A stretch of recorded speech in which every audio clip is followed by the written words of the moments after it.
राजर्षी शाहू नागरी सहकारी पतसंस्था मर्यादित कुरुंदवाड या संस्थेनं सन 25-26 आर्थिक वर्षात उल्लेखनीय कामगिरी करत 193 कोटी 46 लाख रुपयांचा एकूण व्यवसाय केला असून 1 कोटी 95 लाख रुपयांचा विक्रमी ढोबळ नफा मिळवला आहे, अशी माहिती संस्थेचे चेअरमन महावीर बाळू पोमाजी यांनी पत्रकार परिषदेत दिली।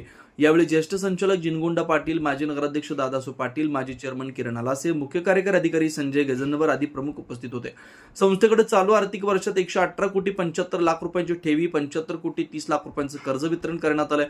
संस्थेची एकूण सभासद संख्या 5032 इतकी असून भागभांडवल 3 कोटी 16 लाख, राखीव व इतर निधी 9 कोटी 82 लाख इतका आहे। सर्व निधीची गुंतवणूक शासनाच्या नियमानुसार जिल्हा मध्यवर्ती बँकेत करण्यात आली। संस्थेची एकूण गुंतवणूक 56 कोटी 4 लाख असून खेळतं भांडवल 139 कोटी 1 लाख इतका आहे। विशेष म्हणजे संस्थेची थकबाकी केवळ 1.08% इतकी अल्प राहिलेली असून वेळेवर कर्जफेड करणाऱ्या सभासदांमुळे संस्थेनं 0% एनपीएची परंपरा कायम राखली। संस्थेने केवळ 6 शाखांमधून ही प्रगती साध्य केली असून मुख्य कार्यालयासह सर्व शाखा स्वमालकीच्या जागेत कार्यरत आहेत। सर्व ठिकाणी सोलर सिस्टमचा वापर करण्यात येतोय।